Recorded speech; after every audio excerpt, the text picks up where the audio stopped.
Assalamualaikum warahmatullahi wabarakatuh. Ucapan syukur alhamdulillah atas rahmat Allah Subhanahu wa taala. Salawat dan salam untuk Nabi Muhammad sallallahu alaihi wasallam. Allahumma salli ala Muhammad wa ala ali sayyidina Muhammad. Serta ucapan terima kasih kami haturkan kepada Bapak dosen Makhrus MA selaku pengampu mata kuliah Akhlak Tasawuf.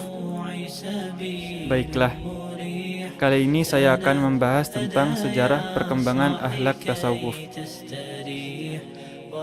Banyak pendapat yang pro dan kontra mengenai asal-usul ajaran tasawuf. Apakah ia berasal dari luar atau dari dalam agama Islam sendiri? Adapun kaum orientalis, mereka berpendapat bahwa tasawuf Islam lahir dari kompilasi sumber-sumber asing di luar Islam, baik Kristen, India, maupun yang lain. Timbulnya tasawuf dalam Islam bersamaan dengan kelahiran agama Islam itu sendiri, bertumbuh di dalam jiwa pembawa Islam itu sendiri, yaitu Nabi Muhammad SAW. Landasan lahirnya tasawuf adalah Al-Quran dan hadis Nabi.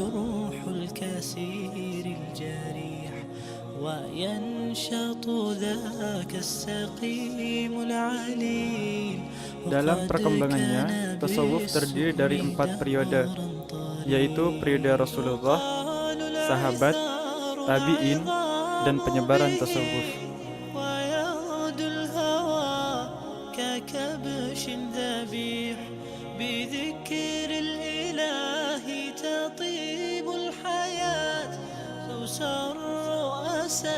Periode 1, masa Rasulullah SAW, 13 sebelum Hijriah sampai 11 Hijriah. Tasawuf pada masa Rasulullah Muhammad SAW adalah sifat umum yang terdapat pada hampir seluruh sahabat-sahabat Nabi tanpa terkecuali. Bahkan kehidupan beliau sebelum menjadi Rasul telah dijadikan teladan utama.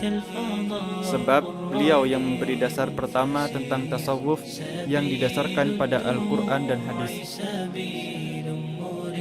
Salah satu contohnya yakni setiap bulan Ramadan, Nabi tidak pernah absen untuk melakukan tahannuts dan khalwah di Gua Hira untuk mendapatkan hidayah dan bimbingan dari Allah Subhanahu wa taala, sehingga hati dan jiwa menjadi bersih dan terjaga, sampai akhirnya beliau didatangi malaikat Jibril alaihi salam untuk menyampaikan wahyu pertama dari Allah Subhanahu wa taala.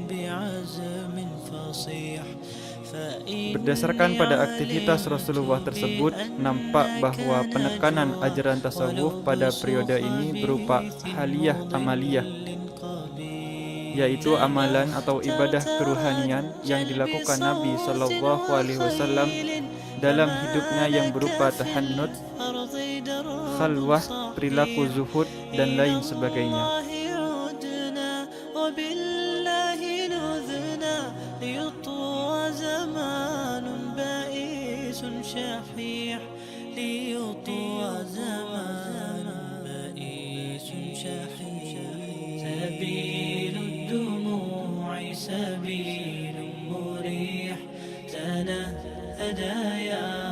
Periode 2, masa sahabat, 11 Hijriah sampai 40 Hijriah.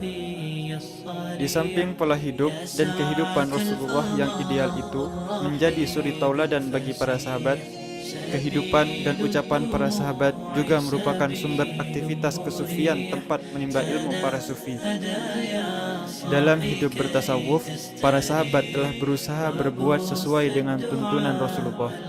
Hidup mereka penuh dengan sifat-sifat kesederhanaan, wara', tawadu, dan zuhud, semata-mata mengharap ridha dari Allah Subhanahu wa taala. Beberapa sahabat yang tergolong sufi di abad pertama, Khulafa'ur Rasyidin, Abu Ubaidah bin Jarrah, Sa'id bin Amr, dan lain-lain.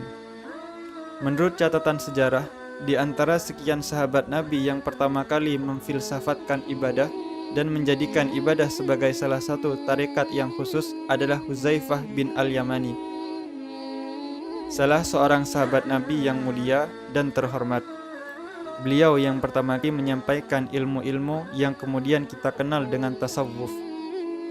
dan beliau pulalah yang membuka jalan serta teori-teori untuk tasawuf itu. Penekanan ajaran tasawuf pada periode ini sama dengan periode sebelumnya, yakni hidup zuhud dan senantiasa berpegang teguh pada Al-Quran dan Sunnah. Adapun tokoh-tokohnya yaitu Abu Bakar As-Siddiq, Umar bin Khattab, Utsman bin Affan, Ali bin Abi Thalib, Abu Ubaidah, Ibnu Al-Jarrah, Sa'id bin Amr, Abdullah bin Mas'ud, Abu Zar Al-Ghifari, Salim Maulana, Abu Huzaifah, Abdullah bin Umar, Miqdad bin Aswad, Salman Al-Farisi, dan sebagainya.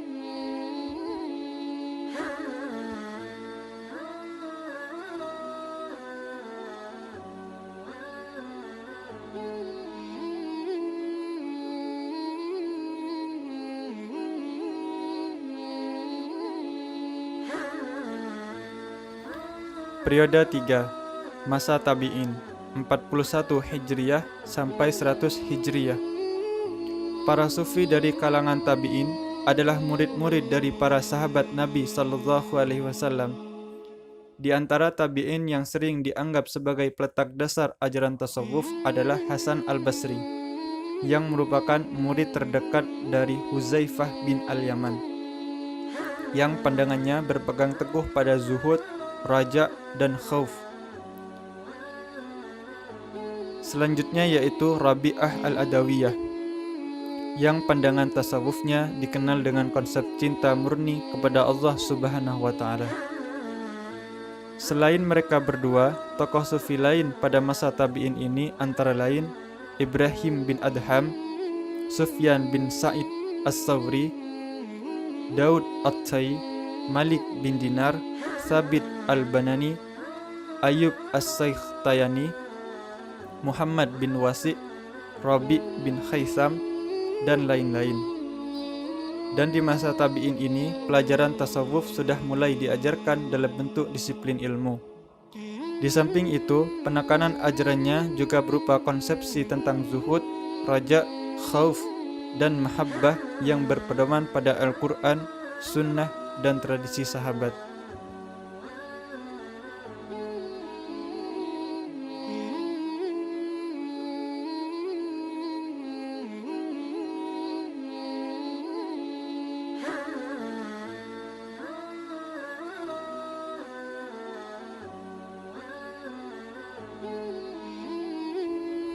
Periode 4, masa penyebaran tasawuf, 100 Hijriyah sampai 450 Hijriyah. Pada masa ini, perkembangan tasawuf dibilang cukup pesat, ditandai dengan adanya segolongan ahli tasawuf yang mencoba menyelidiki inti ajaran tasawuf yang berkembang pada masa itu. Sehingga mereka membaginya ke dalam 3 macam, yakni tasawuf yang berintikan ilmu jiwa, ilmu akhlak, dan metafisika. Dan pada masa ini, tasawuf sudah mulai mengembangkan sayapnya keluar tanah Arab, seperti Iran, India, Afrika, dan lain-lain, yang ditandai dengan timbulnya tarekat-tarekat dan masuknya pengaruh filsafat dan syiah ke dalam konsepsi tasawuf.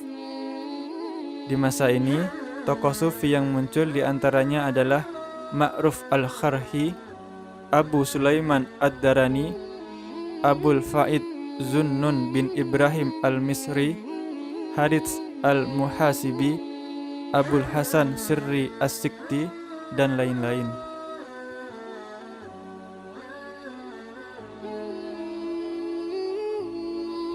Baiklah, akhirnya kita sampai pada kesimpulan akhir.